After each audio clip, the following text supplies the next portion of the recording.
Assalamualaikum warahmatullahi wabarakatuh. Selamat malam dan selamat berjumpa kembali para pejuang cuan, pejuang sangkuter serta perjuang pejuang jodoh gitu ya kan. Mungkin teman-teman semua yang menargetkan tahun 2024 untuk segera menikah, semoga kalian segera menikah ya. Untuk yang berjuang untuk mendapatkan momongan, semoga tahun ini kalian diberi momongan. Amin. Mantap ya.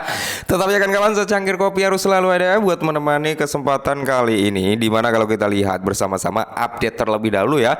Dari segi market cap teman-teman ya, di sini berada di area 2,15 triliun ya, mengalami penurunan ya. Hari ini memang kita melihat daripada progres market cap itu kurang baik. Terus dari segi Fair and Great Index-nya dia juga berada di area 48. Price action daripada Bitcoin juga masih ya berkelahi lah ya, berkelahi, ditahan, mau naik dibanting lagi, mau turun kok ditonjok lagi gitu teman-teman ya. Jadi dia bermain-main atau konsolidasi hari ini di kisaran harga 60.000 something gitu teman-teman ya.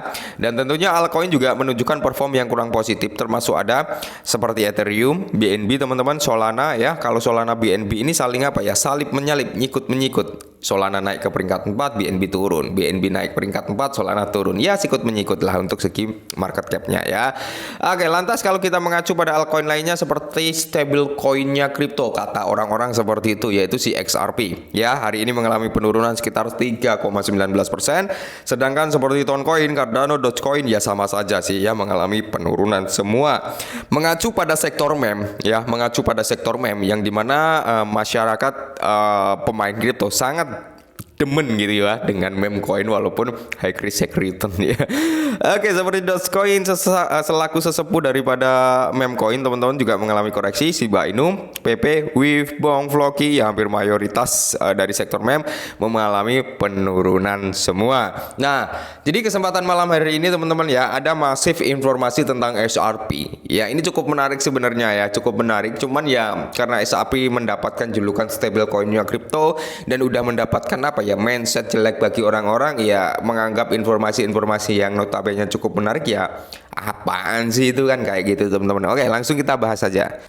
Nah, sebenarnya XRP itu melihat sentimen bullish terkuat dalam lebih dari setahun, teman-teman. Oke, mantap ya. Jadi kalau kita lihat sementara itu BNB diabaikan oleh para pedagang. Nah, jadi di sini kalau kita lihat teman-teman ya, menurut platform analis mata uang kripto, sentimen mata uang kripto XRP saat ini mengalami sentimen bullish terkuat dalam 14 bulan. Seperti dilansir dari You2Die, mata uang kripto yang berafiliasi dengan Ripple baru-baru ini berhasil memisahkan diri dari Bitcoin di tengah rumor yang terus berlanjut tentang pembicaraan penyelesaian dengan SEC. Para pedagang terus mengamati token tersebut setelah Bollinger Band mata uang kripto tersebut mencapai titik terketat yang pernah ada. Hal ini menunjukkan bahwa pergerakan harga yang eksplosif dapat segera terjadi. Dan perlu kita ketahui bersama-sama ya, dari beberapa analis juga memprediksikan harga XRP ini bisa grow up ya, sampai $100, $150 malahan. Tapi kalau saya pribadi nggak usah ke situ lah ya, nggak usah ke $100, $150 gitu teman-teman ya. Cukup ke area $10 itu udah lebih dari cukup kalau saya loh ya. Di area $5 juga udah cukup, atau menyentuh di all time high lamanya di kisaran $3 itu juga udah cukup. Syukur-syukur bisa lebih dari itu gitu teman-teman ya. Terus di sini terlebih lagi mata uang kripto terkemuka Scott Melker baru-baru ini meramalkan bahwa XRP bisa berada di titik puncak terobosan lainnya. Para pedagang tetap optimis. Sentimen telah mencatat bahwa para pedagang Solana tetap optimis setelah token tersebut berhasil mengungguli pasar yang lebih luas pada bulan Juli. Ekosistemnya terus dituntut oleh tingginya tingkat kegembiraan seputar sektor koin meme yang sedang berkembang. Bahkan Bitcoin, mata uang kripto terbesar, telah mengalami sentimen bullish terkuatnya dalam 16 bulan berdasarkan jumlah unggahan posisi media sosial ya kan, meskipun kinerja harganya akan lesu. Nah, terus di sini pada hari Kamis kemarin teman-teman, harga Bitcoin itu kan anjlok di bawah level 63.000, menyeret pasar mata uang secara overall semuanya ya, termasuk XRP ya, dimana yang paling lambat anjlok hingga 7%. Ya, jadi XRP ini sedikit melambat untuk penurunannya teman-teman ya. Karena apa? Kita ketahui lah, naiknya juga nggak kenceng-kenceng amat untuk XRP, turunnya juga nggak kenceng-kenceng amat ya. Nah, kenapa XRP ini nggak bisa naik drastis, padahal XRP ini masuk dalam kategori token yang notabene cukup bagus sebenarnya loh ya. Yaitu tadi teman-teman, masalahnya cuman di SEC aja gitu ya.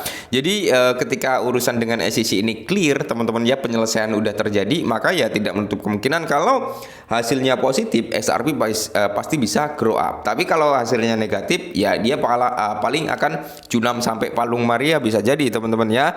Makanya kita harus tetap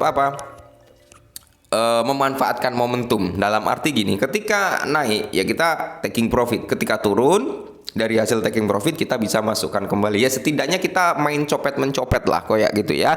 Mata uang kripto turun meskipun Fed telah mengisyaratkan dengan kuat bahwa mereka akhirnya siap untuk mulai memangkas suku bunga pada bulan September ini teman-teman ya. Jadi kemarin tetap dipertahankan suku bunganya di kisaran 5,25 sampai 5,5 ya, kalau nggak salah di area itu teman-teman, atau bagaimana kalau salah mohon koreksi, yang dimana teman-teman untuk memastikan tingkat inflasi itu benar-benar ke area 2%. Kalau inflasi ke 2%, maka The Fed siap untuk memangkas suku bunga. Yang dimana hal ini teman-teman akan berdampak positif terhadap sektor aset-aset yang beresiko seperti kripto ya. Karena kripto itu berbanding terbalik dengan dolar teman-teman ya. Karena kalau dolar naik, kripto itu akan cenderung mengalami penurunan. Tapi kalau dolar itu melemah, maka dominasi biasanya yang akan terjadi adalah sektor kripto akan menguat teman-teman ya. Jadi buat teman-teman semua, untuk penggemar atau holder daripada XRP, kita tunggu informasi selanjutnya tentang penyelesaian daripada kasus antara SEC dengan Ripple. Nah, semoga saja kasus ini nanti teman-teman ya bisa dimenangkan oleh Ripple. Kalau dimenangkan oleh Ripple, tidak menutup kemungkinan seperti awal-awal kemenangan XRP yang Hakim Torres mengetok palu bahwasanya XRP ini bukan sekuritas, itu bisa membawa persentase kenaikan loh ya, bisa membawa persentase kenaikan terhadap XRP dan altcoin ya. Kalau kalian masih ingat, XRP itu grow up lumayan ya, kalau nggak salah 30%-an atau berapa ya, aku lupa teman-teman. Cuman ya kenaikan cukup signifikan ya teman-teman ya. Dan itu membawa nilai positif terhadap altcoin lainnya, seperti ya hampir merata lah ya. Altcoin lainnya mengalami grow up juga. Ya semoga saja nanti ketika hasil putusan hakim ini benar-benar ya menguntungkan daripada pihak Ripple, tidak menutup kemungkinan teman-teman ya, XRP ya, Ethereum, BNB, Solana teman-teman ya, Cardano, overall lah ya, secara keseluruhan dari sektor kripto ini pasti akan mengalami grow up. Cuman ya sekali lagi saya tekankan, kalian harus tetap disclaimer. Ingat, saya nggak bosan-bosan ngingetin bahwasanya sektor kripto itu adalah sektor terbaik untuk buang-buang duit, serta tempat terbaik juga untuk menggandakan duit. Jadi gunakan uang kalian sebaik mungkin teman-teman ya. Ingat selalu utamakan disclaimer sebelumnya ya. Naik kalian jual, turun ya bisa belanja lagi, gitulah ya. Intinya kita bisa memanfaatkan momentum, hindari musuh terberat kalian adalah tamak gitu ya. Oke, mungkin ini dulu, semoga bermanfaat dan salam cuan.